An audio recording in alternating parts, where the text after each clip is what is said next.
Olá, gente. Quero saudá-los com a paz do Senhor que ultrapassa qualquer entendimento. Entra nessa live para a honra e glória do Senhor, já compartilhando. Me ajuda a estar levando a palavra de Deus. Obrigado por me deixar entrar na sua casa com a palavra do Senhor. Hoje nós vamos entrar no último capítulo de primeiro livro de Samuel, capítulo 31. Gente, vamos falar de algo assim que tá terrível nos nossos dias de hoje. Esse capítulo 31 de 1 Samuel, deixa o seu like, deixa o seu comentário, e se você tem alguma pessoa com risco de autoextermínio, de suicídio dentro de casa, leva para tudo que você puder, em nome do Senhor Jesus. Primeiro, né, nós temos que ter, tem Deus de prontidão, que Deus é acima de tudo, né? Deus, psicólogo, psiquiatra e tudo. E nós hoje vamos pastoreio, aconselhamento pastoral, aconselhamento evangelista. Se você quiser aconselhamento meu, é só entrar no meu privado, em nome de Jesus. Mas aqui, gente, está falando no capítulo 31 de algo muito triste. O suicídio de Saul. Gente, muitas pessoas já tentaram tirar as suas vidas e não conseguiram. Outros tiraram e conseguiram. Outros tiveram pensamento suicida. Só um minutinho que eu volto. Peraí, está. Pensamento suicida. Vou ficar aqui, eu já vou rapidinho. Saul, ele era um homem que ele não demonstrava arrependimento, só remorsos. Alguém pode falar assim: você conhece alguém que suicidou e morreu? Conhecia alguém? Sim, conhecia alguém que suicidou e morreu. Você já teve pensamento de suicídio? Eu, Patrícia, já tive, de autoextermínio. Unhava todo o meu corpo. Eu era uma pessoa que não me amava, que não gostava de mim mesma. E quando Jesus me encontrou estragadinha,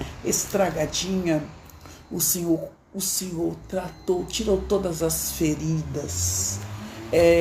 O Senhor Jesus é o bálsamo de Gileade. Ele tratou comigo. Glorificado seja o nome do Senhor Jesus. A paz do Senhor, Rosimeire. Hoje eu tô conversando com o pessoal aqui, que hoje nós estamos no último capítulo de 1 Samuel, capítulo 31, e está falando do suicídio de Saul. E eu nunca tentei suicídios, mas eu tinha pensamento suicida. Eu ficava planejando o meu suicídio, e eu também era uma pessoa que eu me automutilava. Eu ficava com raiva das coisas, eu me unhava toda. E muitas vezes as pessoas é mais fácil a pessoa procurar um clínico geral para cuidar de uma diabetes, para cuidar de uma pressão alta, né? E quando fala que vai procurar, assim, nós temos que procurar refúgio em Deus, porque na palavra de Deus está escrito que o Senhor é o nosso refúgio, né, Rose? Mas o que acontece? Nós temos psiquiatra, que podemos... Eu tive uma palestra sensacional com o Dr. Zambeski. Ele é psiquiatra e ele é evangélico. Ele falou que as pessoas são muito resistentes para procurar psiquiatra. Tem profissionais também psicólogos, e às vezes a pessoa procura. Nós sabemos que Saul estava totalmente depressivo. Eu tenho certeza que se Saul arrependesse, Rose, eu acho, tenho certeza que o Senhor mudaria de plano a respeito dele, ou perdoaria, Deus perdoaria se ele realmente arrependei-vos. Mas aqui Saul, ele fez uma escolha, ele escolheu perseguir aquela pessoa que foi ungida como seu sucessor, que era Davi. Davi acabou com tudo. E acontece que nesse último capítulo aqui, os filisteus planejaram para estar atacando o povo de Israel. Os israelitas, e aconteceu que em combate com os filisteus, os israelitas foram postos em fuga e muitos caíram mortos no Monte Gilboa, no capítulo 31 de 1 Samuel. Os filisteus perseguiram Saul e seus filhos, mataram Jonatas. Como que Jonatas era uma pessoa íntegra, mas quando, é como se diz, né? Acontece uma ventania, o vento é para todos. Acontece, nós não somos super, porque nós servimos a Deus, super crente. Não, nós somos sujeitos à enfermidade, sujeitos a câncer, sujeito a doenças incuráveis, porque às vezes a pessoa fala assim, ué, fulano de tal é crente, agora está com câncer, né? E aqui, gente, Jonatas era um servo de Deus, mas ele foi morto junto com seus irmãos Abinadab e Malquissua, filho de Saul.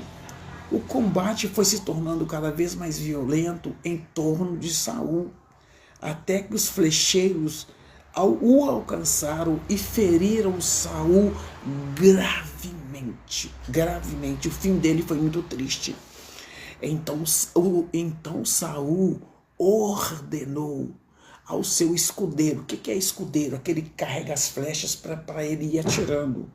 Ele falou assim, tire a sua espada e mata-me com ela, para que esses incircuncisos não me matem. Incircuncisos eram pessoas que não serviam a Deus lá, que todo servo de Deus naquela época tinha que ser circuncidado, né? E aí o escudeiro falou, de jeito nenhum, eu que vou fazer isso. Aí, como ele não quis fazer isso, já os filhos dele já estavam mortos, aí Saul pegou sua própria espada e jogou-se sobre ela.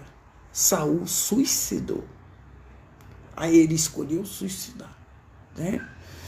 E quando o escudeiro dele viu que ele se atirou na sua própria espada, ele jogou-se também na sua espada e suicidou também. Então estavam mortos Saul, seus 3 filhos, o escudeiro. Assim foi que Saul e seus 3 filhos e seu escudeiro, eles foram mortos, que eles se jogaram na espada. Quando os israelitas que habitavam do outro lado do vale e a leste do Jordão viram que o exército tinha fugido, o exército de Saul tinha fugido, e Saul e seus filhos estavam mortos, fugiram, abandonando a sua cidade. Depois os filisteus foram ocupá-las. Eles ocuparam essas cidades. No dia seguinte, quando os filisteus foram saquear os mortos, porque depois que tinha muito israelita mortos, eles foram pegar as coisas deles, né? E eles encontraram Saul e seus 3 filhos caídos no Monte Gilboa, mortos. Então eles cortaram a cabeça de Saul e pegaram as suas armas e enviaram aos mensageiros por toda a terra dos filisteus para proclamarem, dar a notícia nos templos dos seus ídolos entre o seu povo expuseram as armas de Saul no templo de Astarote, que eram os deuses deles, né? E penduraram o seu corpo sem cabeça. Penduraram o seu corpo no muro de Bet-Sean.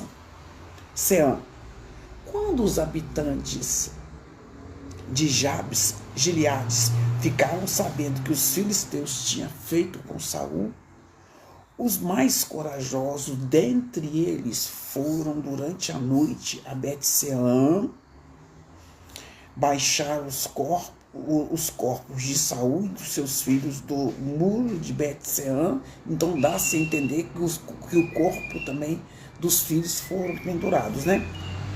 E então eles levaram para Jabes, onde os queimaram. Eles queimaram os corpos dele. E pela palavra de Deus, Deus proíbe de queimar, né? Queimaram e depois enterraram os seus ossos debaixo de uma tarmagueira em Jabes e jejuaram durante 7 dias. Este é o capítulo 31, tá bom?